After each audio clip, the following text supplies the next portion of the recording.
Ketika membicarakan tentang evolusi, kita biasa berpikir bahwa evolusi itu menyebabkan perubahan-perubahan yang besar pada bentuk tubuh makhluk hidup dan dimulai jauh sebelum kemunculan manusia, seperti makhluk hidup bersel tunggal yang berubah menjadi makhluk hidup kompleks, binatang laut seperti ikan berubah menjadi binatang darat, dan primata berubah menjadi manusia. Hal yang sering terlupakan atau jarang dibicarakan adalah apakah manusia yang ada sekarang itu masih berevolusi.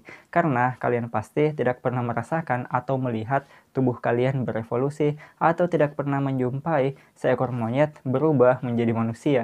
Hal ini disebabkan proses evolusi bukan perubahan yang terjadi pada skala individu, namun perubahan yang terjadi pada populasi dalam banyak generasi atau dalam waktu yang lama. Jadi, apakah sekarang manusia masih berevolusi? Dan bagaimana perubahan yang dihasilkan oleh proses evolusi terhadap tubuh manusia? Simak video ini sampai habis, oke?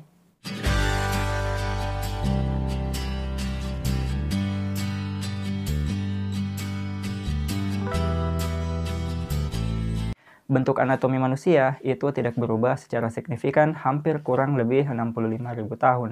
Jika kita ketemu dengan manusia purba yang hidup 65.000 tahun yang lalu, maka kita akan menganggap mereka adalah manusia modern sama dengan kita. Namun, ada beberapa karakter yang baru muncul dari proses evolusi yang terdapat pada tubuh kita, dan karakter ini dapat membantu manusia modern untuk tinggal di lingkungan yang ekstrim, menghindari berbagai jenis penyakit, atau perubahan tinggi badan.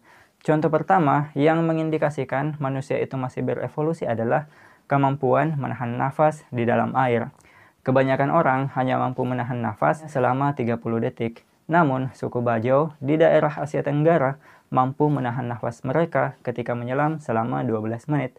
Banyak yang menganggap kemampuan ini ada berkat pelatihan dan kebiasaan warga yang tinggal di wilayah perairan dan sering menghabiskan waktunya untuk menyelam. Jika hal ini muncul karena hasil latihan, maka kemampuan ini hanya terdapat pada sebagian individu saja. Namun, ketika diteliti lebih jauh, ternyata suku Bajau ini mempunyai mutasi genetik yang membuat ukuran limpa mereka itu lebih besar 50% dari ukuran manusia normal. Limpa itu berfungsi sebagai filter dan tempat menyimpan sel darah merah yang kaya akan oksigen. Jadi, ketika suku Bajau ini menyelam, limpa mereka yang berukuran besar itu mengerut dan melepaskan oksigen dalam darah sampai 10%. Sehingga mereka dapat menyelam lebih lama untuk mencari ikan di dalam air. Bentuk adaptasi ini muncul karena suku Bajau telah hidup di rumah terapung selama 1000 tahun. Contoh kedua dari proses evolusi yang terjadi pada manusia modern adalah kemampuan mencerna susu sampai pada usia dewasa. 35% populasi manusia di bumi ini mempunyai kemampuan mengambil nutrisi dari susu meski mereka sudah berusia dewasa. Kemampuan ini sebenarnya sangat luar biasa karena dibanding hewan mamalia lainnya, manusia merupakan satu-satunya spesies binatang yang mempunyai kemampuan ini. Kemampuan unik ini awalnya muncul karena mutasi genetik pada populasi manusia di Eropa sekitar 5.000 sampai 10.000 tahun yang lalu. Manusia yang mempunyai mutasi genetik ini dapat memproduksi laktase sepanjang hidupnya. Laktase adalah enzim yang berfungsi menguraikan gula pada susu sehingga mudah untuk dicerna. Dan pada awal kemunculan manusia, enzim laktase ini tidak lagi diproduksi ketika dewasa. Namun berkat mutasi genetik, sekarang banyak manusia yang dapat mengambil nutrisi dari susu meskipun telah dewasa. Lebih banyak sumber nutrisi berarti badan bisa lebih sehat. Jika lebih sehat, maka mereka akan mempunyai kemungkinan lebih besar untuk berproduksi atau menghasilkan keturunan. Dan kemudian mewarisi kemampuan ini ke generasi selanjutnya. Sekarang, hampir 95% orang Eropa itu mempunyai kemampuan ini. Contoh ketiga adalah kemampuan untuk kebal terhadap penyakit tertentu.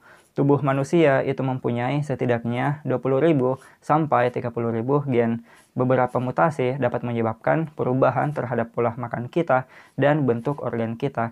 Mutasi lainnya melindungi kita dari penyakit yang mematikan, seperti HIV/AIDS. Hampir sekitar 50% wanita yang tinggal di Afrika Selatan itu terinfeksi penyakit HIV.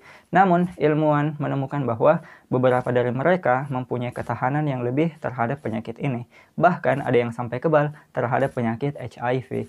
Contoh terakhir adalah proses evolusi yang terjadi pada populasi manusia yang tinggal di daerah Tibet. Mereka tinggal di dataran tinggi 4.500 meter di atas permukaan laut, dan di daerah ini cuma terdapat 60% kadar oksigen. Orang normal atau orang kebanyakan itu akan kesusahan untuk tinggal di lingkungan ini, dan akan menderita banyak penyakit. Namun, warga Tibet ini dapat hidup dengan mudah di lingkungan ekstrim ini.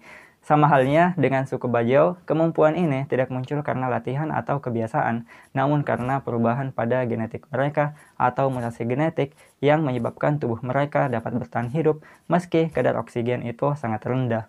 Mutasi genetik ini diperkirakan muncul dari proses evolusi sekitar 30.000 tahun yang lalu. Waktu 30.000 tahun ini mungkin terdengar sangat lama, namun dalam periode geologi ini sangatlah singkat. Dari contoh-contoh ini sangat jelas bahwa proses evolusi manusia ini belum berakhir dan akan terus terjadi. Masih banyak contoh lainnya yang menunjukkan proses evolusi manusia ini merupakan fakta yang terjadi di alam, karena evolusi adalah proses yang dapat diobservasi, dapat dibuktikan, dan yang terpenting dapat dipertanggungjawabkan kebenarannya dengan metode ilmiah. Cukup sekian dulu apa yang bisa saya sampaikan pada kesempatan kali ini.